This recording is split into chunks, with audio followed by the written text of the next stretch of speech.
call us to order, and I'm going to begin with a word of prayer, and then we're going to have some folks come in and tell us about the capital campaign. Is that right? Yes. Okay, great. Let us pray.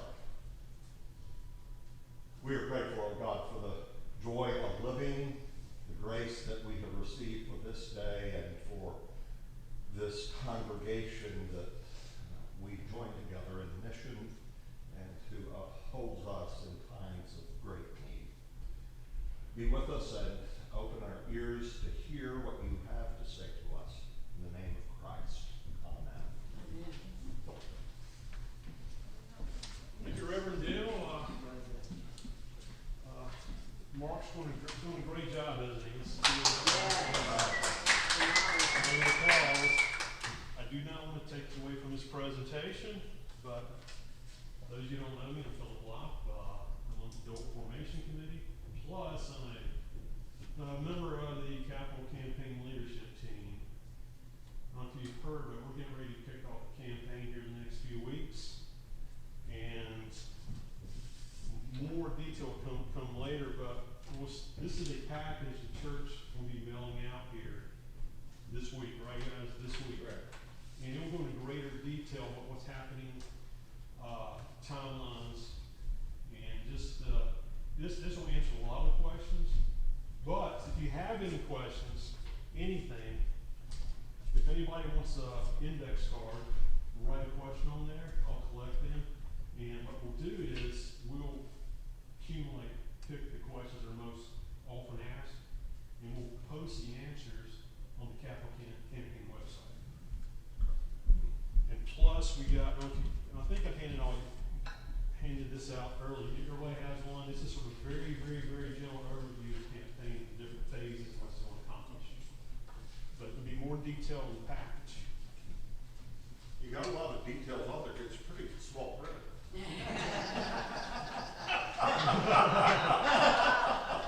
Good one, good one.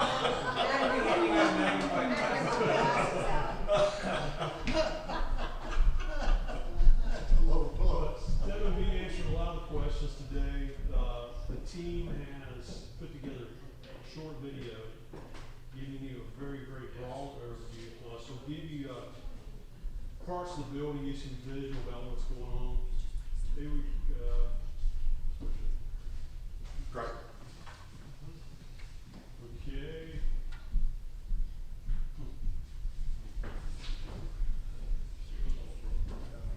Morning. This is great. This looks like a rose window. It is. Yeah. It looks like a person. It looks like a person. It looks like a tree. Looks like a tree? Yeah. It's great. So, Phil, did you come up with the logo? That was Ann that did that, didn't she? I don't know, but it's really good. Yeah, Ann Alexander, I think she was behind that. Wow, that's Yeah. great. So, let me play this little video, and hopefully the volume for you can.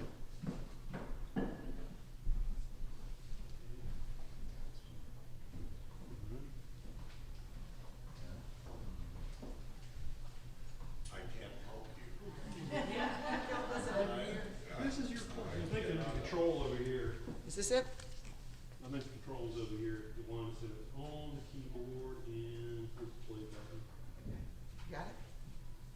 You got it? Nope. There you go. Whoa. Wow. I'm a fast learner. Yeah, there we go. Yeah.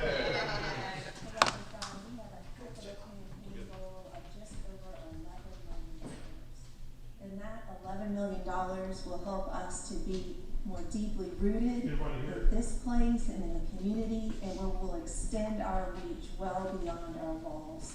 I'm excited about this phase of our life together, and I can't wait to see what the Spirit is going to do to us and through us and with us and among us. Our sanctuary and Smith building were built almost a century ago, and the memorial building is 71 years old. While brick is very strong, mortar is softer and degrades over time, allowing the water to seep in. You can see the result of this across our buildings. The degraded mortar will be ground down about 1.5 inches and replaced 1/2 1/2 inch at a time by hand and smooth. This is called tuck pointing. Damage from water infiltration will be repaired, including work on the cast stone, wood stucco, and windows and roofing. The basement and memorial will be waterproofed. Both elevators need new controls, and heating and air units are to be replaced in memorial and upgraded in the Life Center. Our young disciples gather in Coral for church school and choir practice, and generations of children have started their education at our weekday preschool. The campaign will remove asbestos, replace heating and air units, and install new flooring, ceiling, cabinetry, and paint. Technology makes our ministries deeper and wider. The campaign will maintain our campus Wi-Fi access and our data firewall, and improve our live stream and videos with digital cameras, dimmer switches, and other enhancements. Outdated staff laptops will be replaced. 10% of what we raise will be invested in our community with gifts to Habitat for Humanity of Greater Greensboro and the United Way's Family Success Centers. The campaign also includes $1 million for our Building Preservation Endowment Fund and $450,000 to replenish the Pastoral Residency Fund. Friends, I want to share with you why the bricks and mortar of this place matter to me. Throughout the entirety of my life, the people within the walls of the church have cared for me. They have cared for me when I've had young children. They've cared for me when I've had a sick parent. They have walked alongside me through every phase of my life. I want that for my children and their children, and frankly, I want that for all children. I want them to know that they are beloved by God. I know that because the people within the bricks and mortar of churches have shown me that. You have shown me that. And so my prayer is that this campaign strengthens the bricks and mortars of this place so we can be rooted and reaching in Christ's love.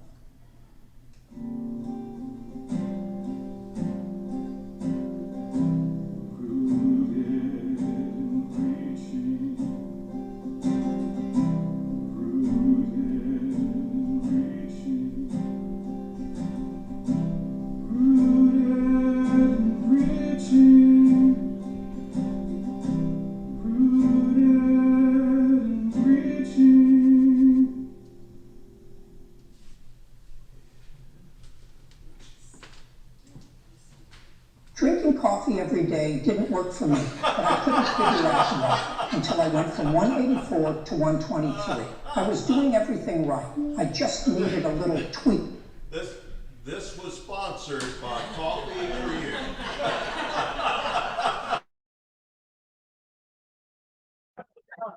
Thank you so much for that. Yeah, great. Okay, I'm done. If you have any Right, thank you. We'll be hearing lots more in the weeks to come.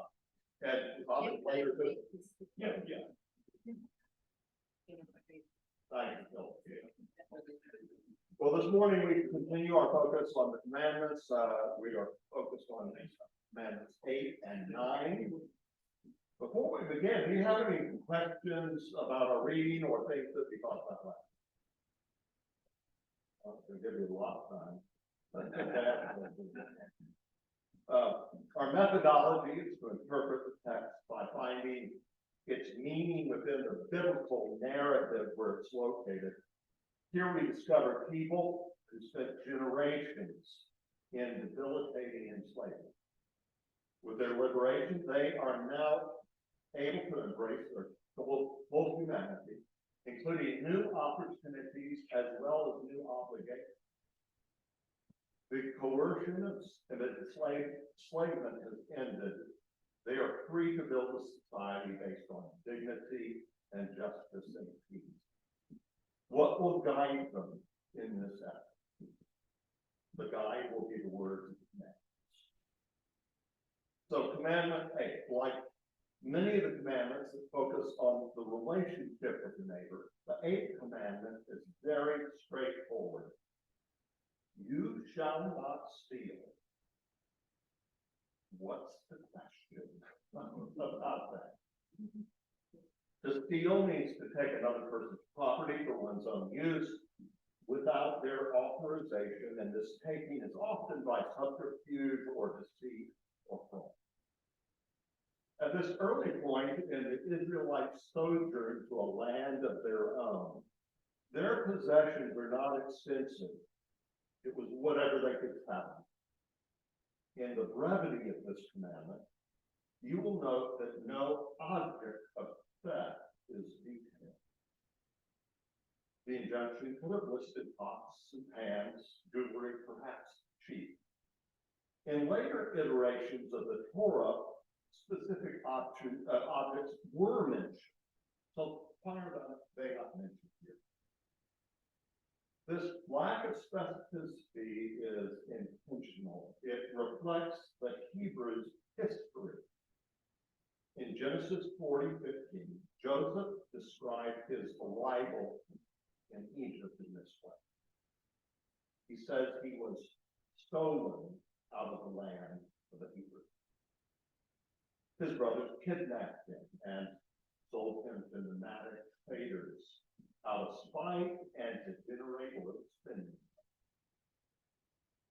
Joseph's freedom was stolen from him to satisfy his brother's whims. The offense was resolved between Joseph and his brothers. This detente could not have come at a better time. A catastrophic famine engulfed the region. In Egypt, Joseph had engineered vast reserves of resources. His brothers and their families joined Joseph in Egypt to weather the famine. After many years, a new regime came to power in Egypt. They were threatened by these Hebrew immigrants who had now expanded exponentially in size. Out of fear, mixed with the desire to exploit a massive workforce, the new regime devised plans to subjugate the children of Israel.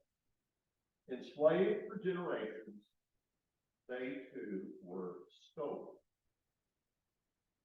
In the context of this narrative, stealing refers to the robbery of liberty from others.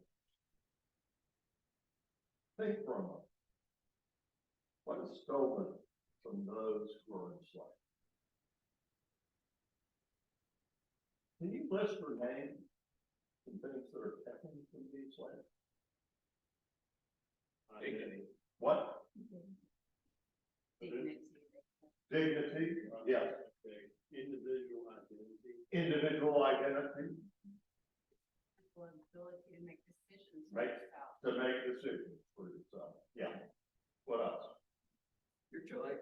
Your what? Your children. Your children, yeah, huge. Family. We talked about that last week. Self-worth. I'm sorry? Self-worth. Self-worth, yeah. The fruits of their labor, their wages, their location of living, just that choice.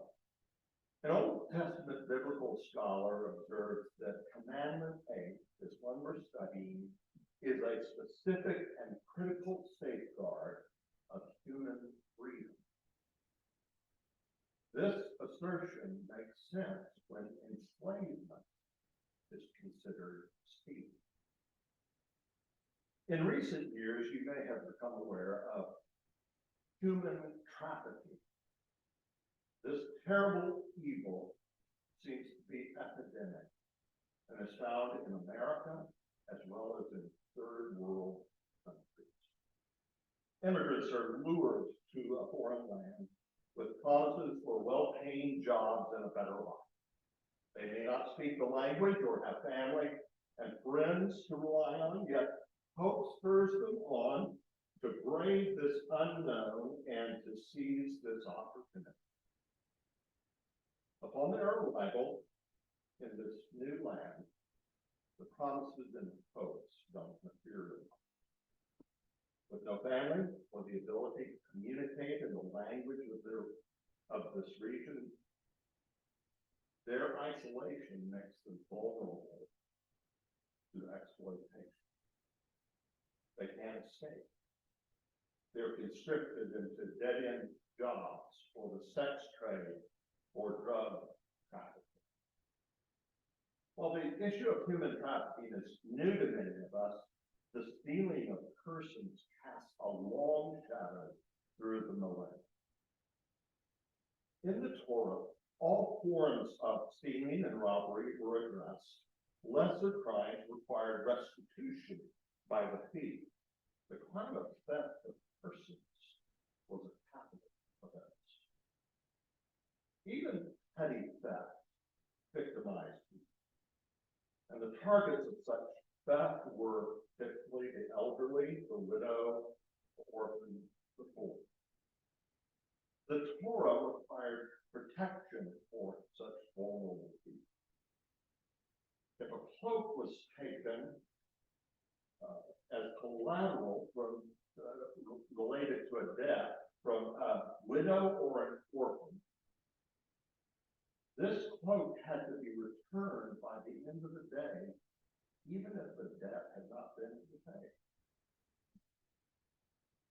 Today, retaining cloaks might appear cruel, but a necessary part of doing business. In the Torah, it was stealing. Taking advantage of vulnerable persons, according to the Torah, is wrong. Those most at risk need protection. And that remains as true today as it did back then. Yet some in our society have flipped the script. Many financially stable people claim to be victims of theft. They say their tax dollars spent by the government to assist the poor is stealing from them. That contradicts the teaching of the Torah and most other religions. In ancient Israel and early Christendom, people lived at a subsistence level. Laborers were paid each day so they could purchase food for their family. Throughout recorded history, the masses have lived hand to mouth. In our affluent society, we remain unaware of the desperation surrounding us. The poor are ghettoized. The well-to-do congregate in enclaves protected by zoning restrictions. Out of sight, out of mind. Some of the middle class in our society are one paycheck away from home. Yet even for those who appear financially secure, fraud can wreck and destabilize their lives. You may remember a company, the early part of the 21st century, a company called Enron. This energy and commodities company was wildly successful. Funds managed by investment companies clamored to fill their portfolios with Enron stock.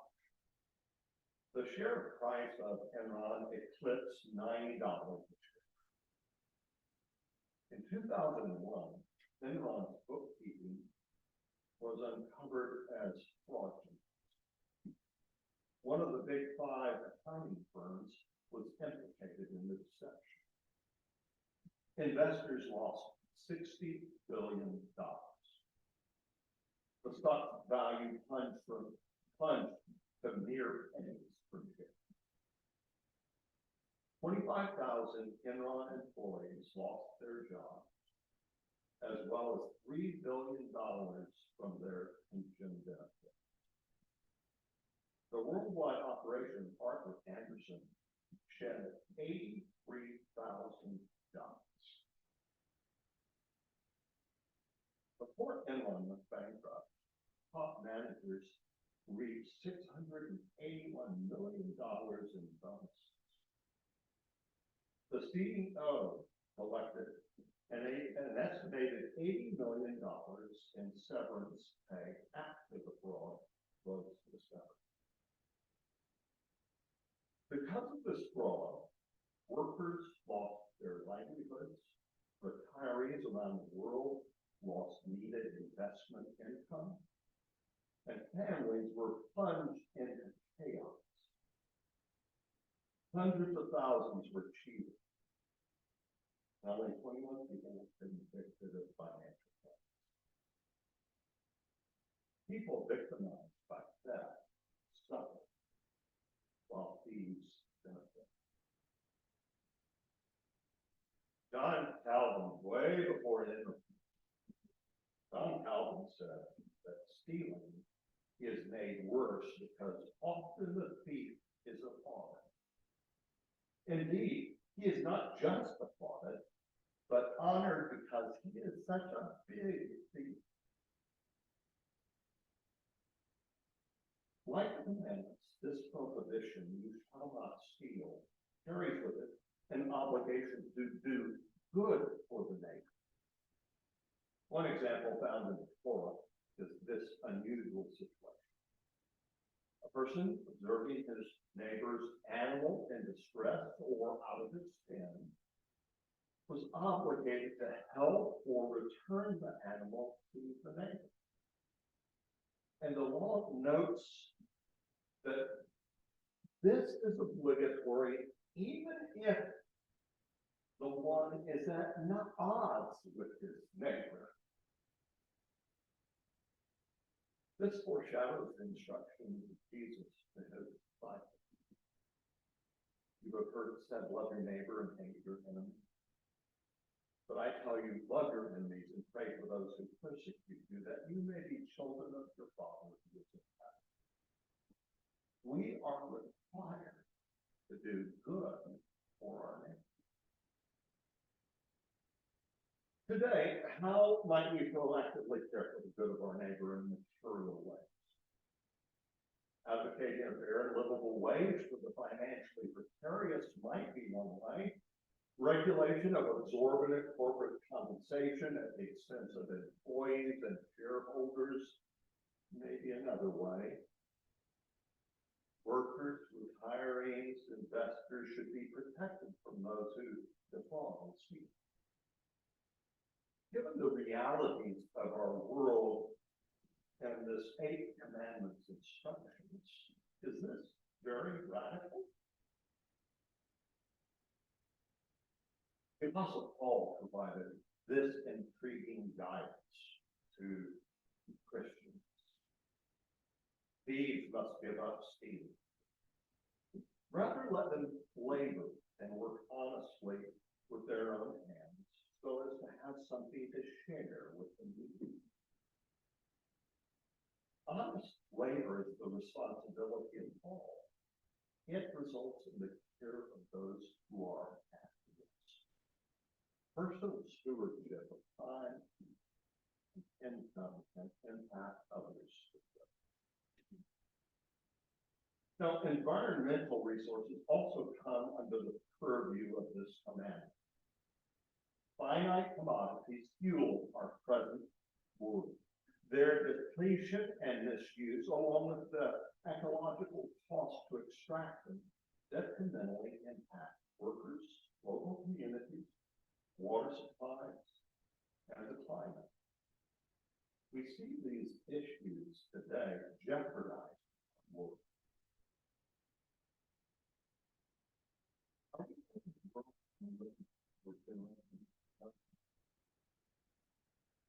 We do not inherit the earth from our ancestors, we borrow it from our children. Resource demands for today require balancing of future needs. You shall not steal. Who knew so much was packed into these words? Our responsibility is to address issues of human trafficking, theft, large and small, institutional robbery, defrauding workers. Commandment 8 requires awareness of and advocacy for those who live hand to mouth. It requires proper stewardship of the resources derived from honest labor. And it requires ecological concern for generations to come. One once again, the commandments surprise us with their expansive reach and their contemporary application. Now, what questions do you have as we reflect on the responsibility not to steal and to protect our people? What, after all of this, yes. Never thought about it that broadly, but I think appropriation where someone steals your image for commercial advantage, or active or AI where they falsely make it seem that you are saying something and you're not.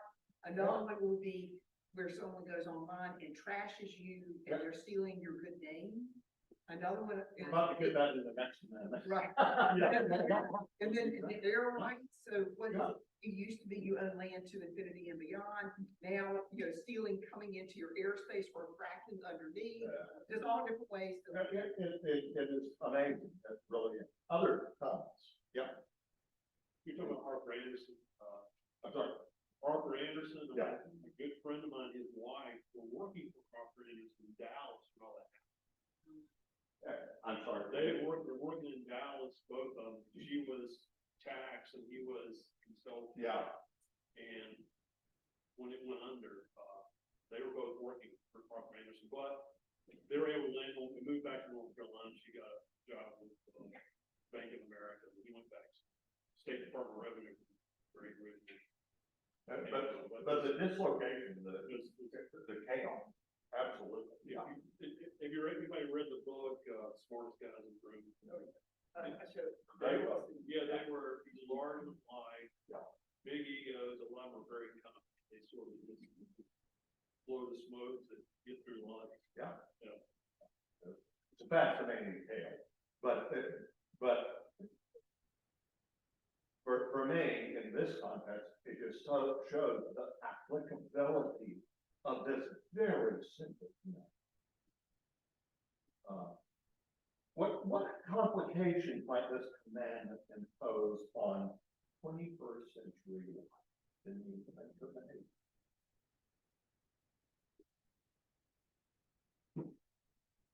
John Calvin was certainly on target.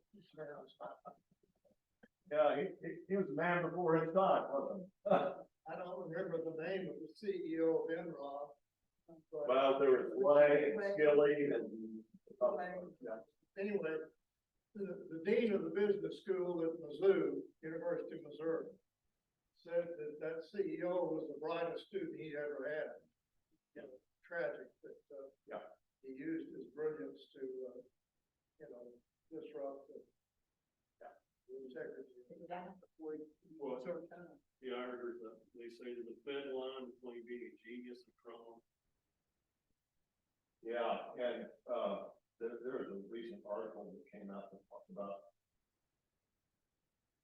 the technocrats who in Silicon Valley and their intention to basically control not just their company or their industry. One of them said, our boundaries are not our nation, it's our boundaries. Plus, it will live forever. Yeah. Any other comments? Yes. We talked about right after the Enron, talked about the recession and so many people taking advantage by the bad mortgages. My husband and I, above average in intelligence. We came back from living in Puerto Rico, sold our home there. We still had our home in California, and we refinanced. We were taken advantage by a horrible mortgage company that was somebody that we knew. I mean, we heard of them. They had worked, and they really took advantage of us, and we were really hurt very badly. And in a somewhat decent market in California at the time, and then it crashed. And we were destroyed, absolutely destroyed. I was in charge of it at that time, and we had a number of people in our congregation who worked for Bank of America. Often it was a two-person income. And when the recession hit, and mortgages, turned upside down, hundreds of people, thousands of people lost their jobs in that. And related to both deception and deceit.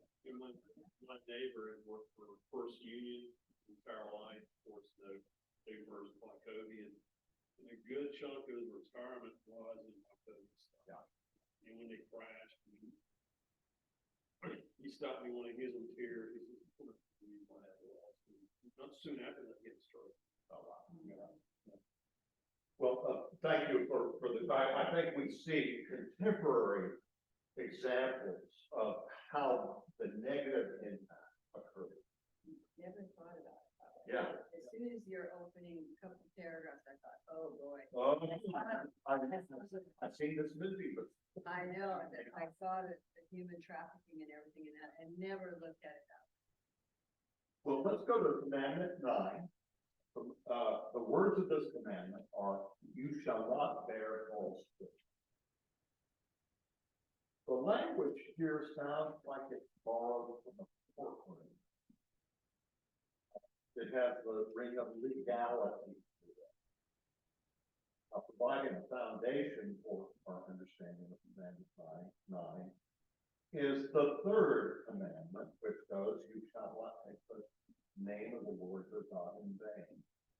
Like Commandment 3, this commandment elevates the responsibility of our words. To better understand this commandment, we return to the context of the enslaved. In Egypt, the enslaved had no standing and their testimony was worthless. Now that they are liberated, their words have power. And this new power demanded increased responsibility. In order to build a vibrant community, the bonds of goodwill and peace and justice were required. Truth-telling was vital for this act.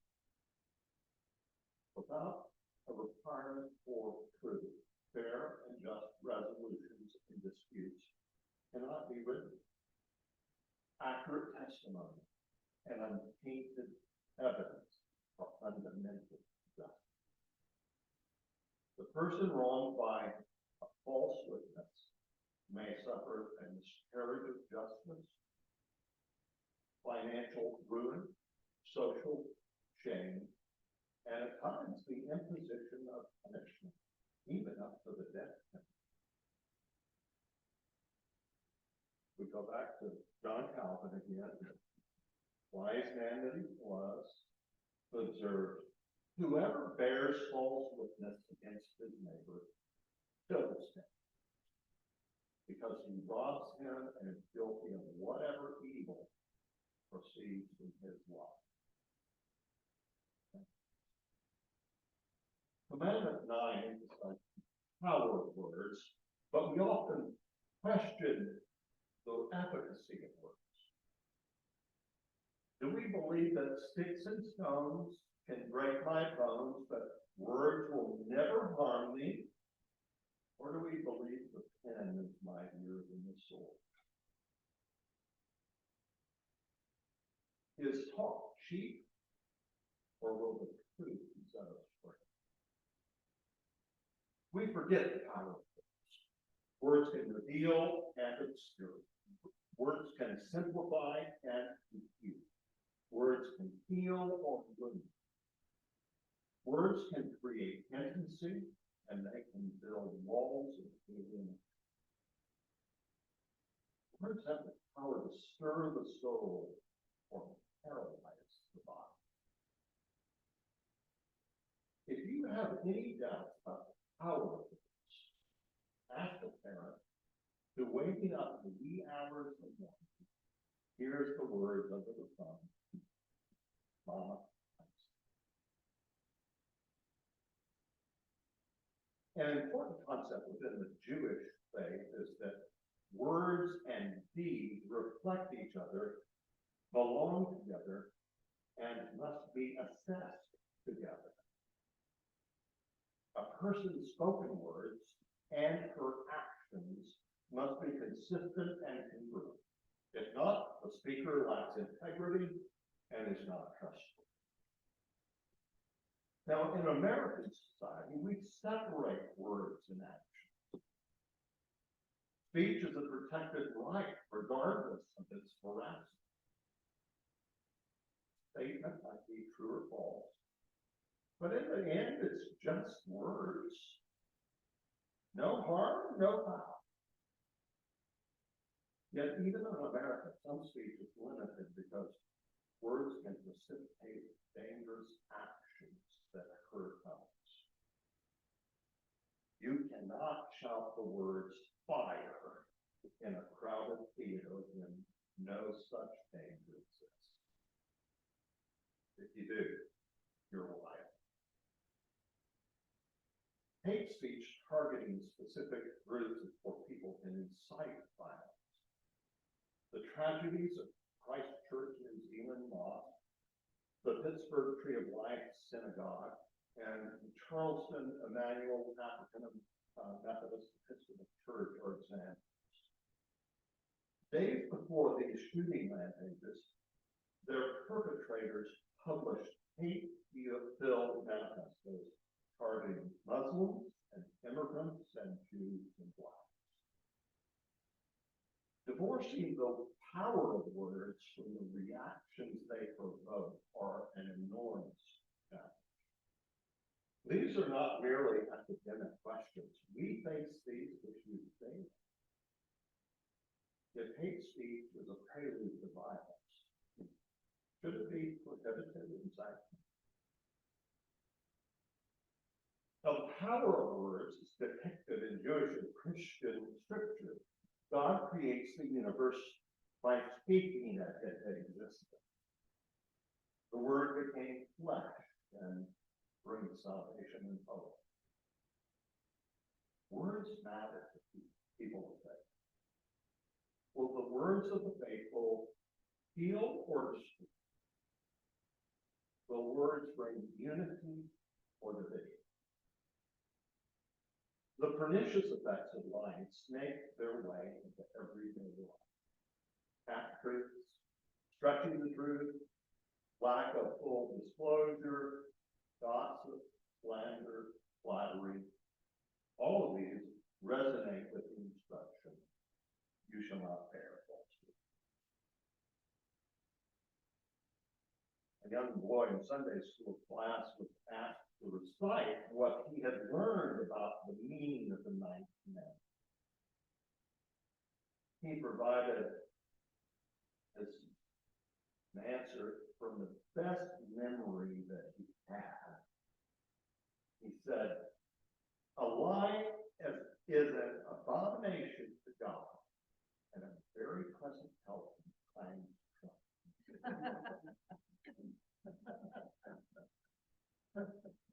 Who doesn't want the advantages that lying provides? Integrity and truth-telling have become detached from each other. Is it real news or fake news? Accurate facts or alternate facts? An egregious lie carries more weight than sincere honesty. Deceit is an attempt to make us look better, to get what we want, or to avoid accountability. The Apostle Paul directs the Christian community to speak the truth in love. We must be judicious and circumspect and gracious in our words. Jesus cautioned, do not judge others so that you will not be judged. We do not know the heart of others. We will never grasp their motives and circumstances that burden them. Even making negative assumptions about other people is in essence telling ourselves lies in order to diminish or dismiss the other person. And should we be compelled to speak the truth out loud because we are religious,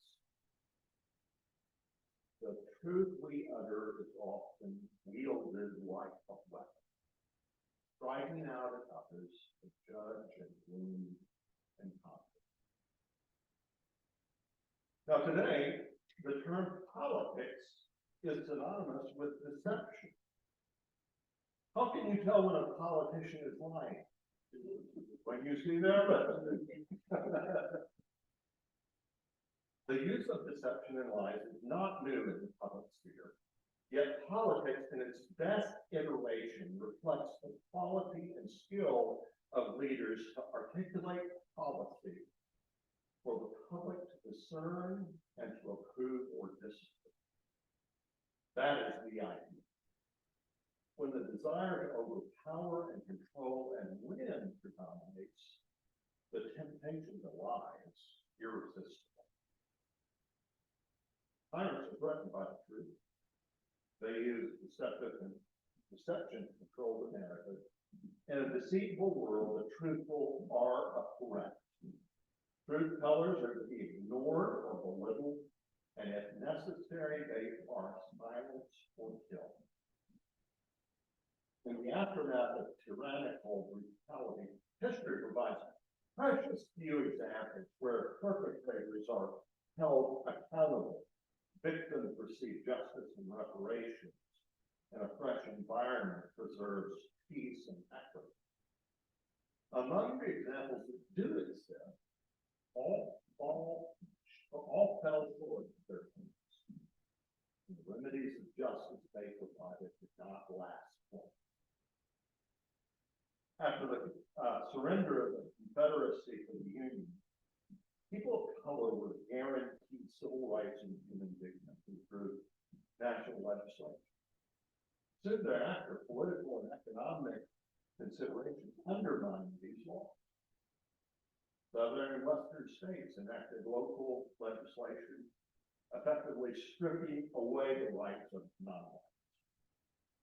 And the restoration of those rights has been slow over many generations and remains today. In spite of that, today, false narrative denying slavery is a practice. History can be rewritten or prohibited when it does not suit. Despite the evidence of personal and institutional prejudices, racism is denied. All the while, racist symbols and the flag of treachery and rebellion against our nation remain on proud display across the nation. Something happens after the defeat of Nazi Germany. Trials in Nuremberg imposed accountability and punishment on perpetrators. For an irrefutable record based on extensive testimony and evidence with the symbols. 6 million Jews were murdered, 15 million soldiers died, 30 million civilians were killed. 80 years later, Holocaust denialism shouts across America and Europe. Nazi sympathizers parade in the streets, proudly proclaiming their prejudice and hatred against non-whites, Jews, and immigrants. Politicians wink their approval. Hurry support.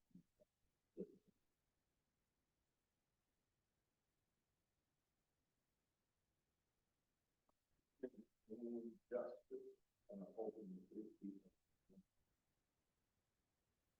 The reason for the conflict, but a simple explanation may be helpful. It goes like this. The truth travels around the world twice before, a lie travels around the world twice before the truth has told on its face. Deception is effective. Refuting lies takes more effort than making them up. If you flood the zone with lies, you will win. So those who benefit from darkness want the light extinguished so they can pursue their own self-interest. Does not want our desire to fulfill. If someone gets in the way, character attacks. The penetrating light of truth disperses the deception that keeps us enslaved. when our interests come first, we become the Pharaoh who oppresses. Jesus pointed to the power to liberate and preserve freedom. You shall know the truth. That says, you shall not bear. Now, our time is pretty well gone, but for those of you who can stay, what question do you have? Like, how might the church demonstrate a commitment to truth today? I think it'd be tying in both commandments, 8th and 9th. Back in college, back in the early 90s in Alamogordo, New Mexico, I attended, trying different churches. I was born and raised Presbyterian, but I had to try something. Went to a Christian, they called themselves a Christian church, and the minister got up and did a whole sermon on divorce. And all of a sudden, the group of us that I was with, we all started, I can't even talk, we all started being asked about our parents. Well, specifically if they were together, and when they found out that my parents were divorced, I was informed to not return to that church. Wow. Yeah. So, the minister. You're welcome to exit right out of the center. You're good. Yeah, that's amazing. Yeah. But, it was, praying on the single mothers and their children, as well as, the minister giving false testimony is what we need to do is supporting our neighbors. We need to help and support our neighbors, and our neighbors are even the strangers who don't know. Go ahead. Yeah, to build on that, I've been to churches where the people you don't know ask you too many personal questions. And it always took it to be either trying to get inside your head, manipulate you. So that's a good point. Yeah. That's part of it. I'm so glad you're here. Well, I'm raised Presbyterian, realized I need to go back.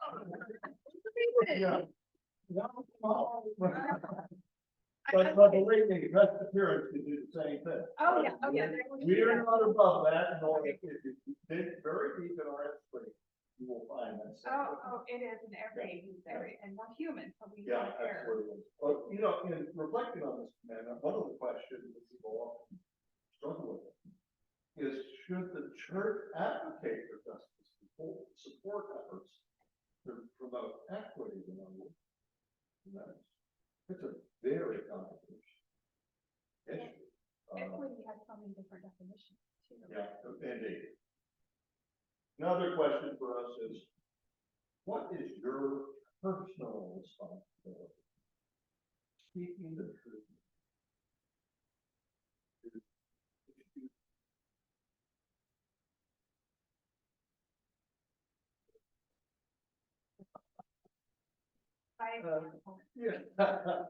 With that, I'm going to dismiss you to worship or thank you so much.